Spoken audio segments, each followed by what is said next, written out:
Bismillah, alhamdulillah, wabadah. Singkat dengan puji syukur kehadirat Allah Subhanahu wa taala. Saya mengucapkan alhamdulillah kita semuanya masih diberi kekuatan oleh Allah bisa melaksanakan puasa dengan baik. Tentunya harapan kita semoga puasa yang kita lakukan bisa diterima oleh Allah Subhanahu wa taala. Amin ya rabbal alamin. Salawatullah wassalamu senantiasa kita limpahkan selalu pada Nabi Agung Muhammad SAW. Allahumma sholli wa sallim ala sayyidina Muhammad. Masyarakat muslimin, khususnya jamaah Miftahoul Jannah pada kegiatan menjelang berbuka puasa.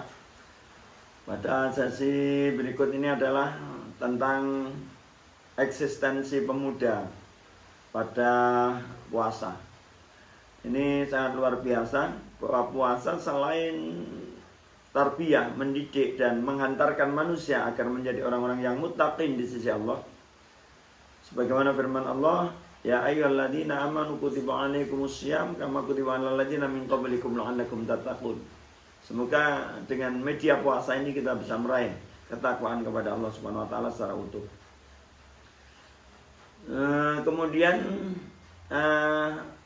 relevansinya dengan pemuda bahwa puasa ini memang luar biasa menghantarkan manusia harus berperilaku jujur, harus bersikap jujur. Sisi lain, puasa ini akan bisa berfungsi kesehatan bagi manusia. Rasul juga sering kali berpesan kepada kita, jangan kebanyakan makan, jangan kebanyakan minum, sumu tasihu. Kalau kamu ingin hidup yang sehat, sehat jasmani dan rohani, sering-seringlah berpuasa. Lantas apa posisi pemuda dalam hal puasa? Pemuda ini sering disebut fase labil, ya-yaan, pencilaan, jebus kono, jebus kene, kepingin ngerentengi cewek dan lain sebagainya. Sing cowok juga demikian, sebaliknya. Maka apa? Jangan pencilaan, jangan jebus dindi, kata Rasul. Dipanggil secara khusus sama Rasulullah, ya ma'syar syabab, wahai para pemuda.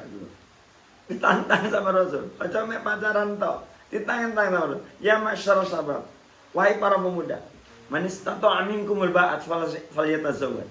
Siapa di antara kalian yang sudah mampu daripada pacaran menambah dosa, kesana kemari menambah dosa, memandang dosa, melirik dosa, chattingan dosa, sekalipun awal-awalnya kamu bicara tentang HTS, hubungan tanpa status, tanam-tanam. Lah, terus kemudian bagaimana? Ternyata ketika orang-orang pemuda ini dalam sisi finansial belum mampu, tapi secara rohaniah atau volume libidonya ngefull atau offload, maka ini yang salah satu fungsi betapa puasa tidak hanya membentuk ketakwaan manusia, tapi puasa juga akan membakar lemak-lemak yang ada di dalam tubuh manusia. Satu hari puasa bisa terbakar 5 juta lemak. Itu kan diet aja kalah kuat kalau puasa. Nah, dan ketika kita sebagai anak muda tidak mampu mengendalikan diri, kita sebagai pemuda merasa gagah perkasa, pengen gelut misalnya, kudu nesu, maka yang dihantam oleh Rasul agar fisik itu melemah, maka saum, puasa. Jadi ketika tidak mampu, apa tadi yang dipanggil Rasul, leksir nikah-nikahlah. Ketika belum mampu, maka fa'alaihi bisyam fa innahu ja'u. Puasalah kamu.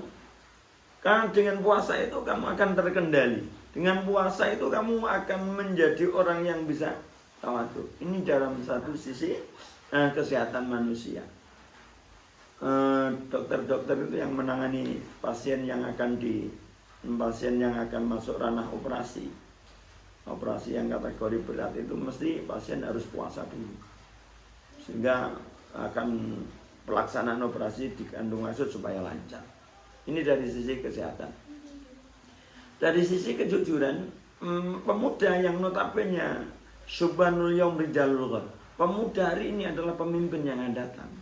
Nah, seorang pemimpin ketika kita akan meneruskan cita-cita kemerdekaan, menjaga atau menerjemahkan sila-sila demi sila yang Pancasila itu, salah satunya adalah keadilan bagi seluruh rakyat Indonesia. Jangan bermimpi, jangan melamun atau mengandai-andai.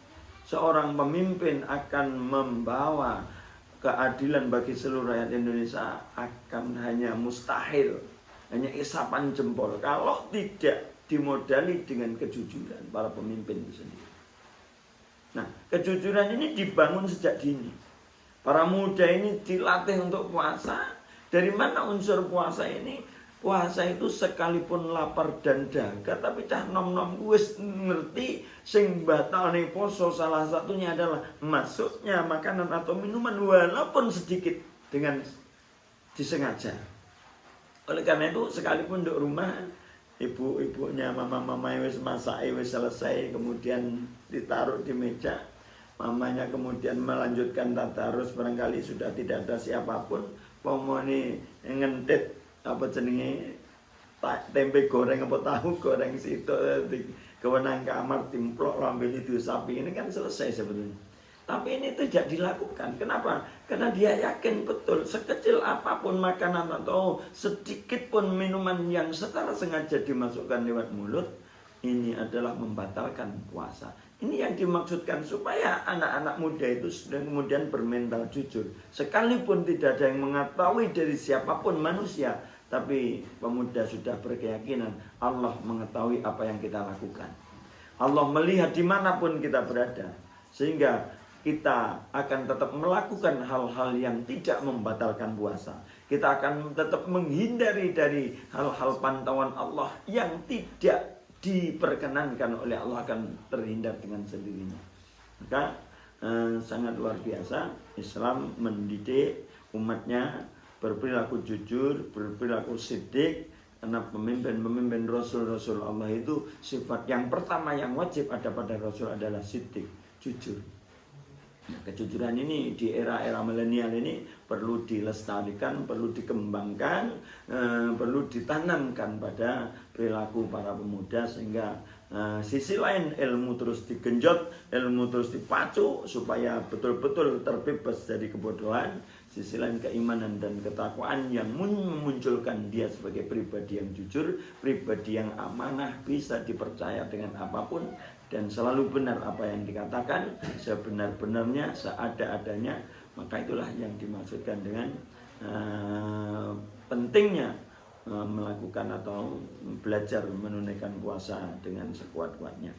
Jadi intinya itu, jadi puasa kita coba jujur pada diri sendiri. Dan 1 bulan kita digembleng, di workshopkan atau di pemusatan latihan supaya kita mempunyai mental yang jujur.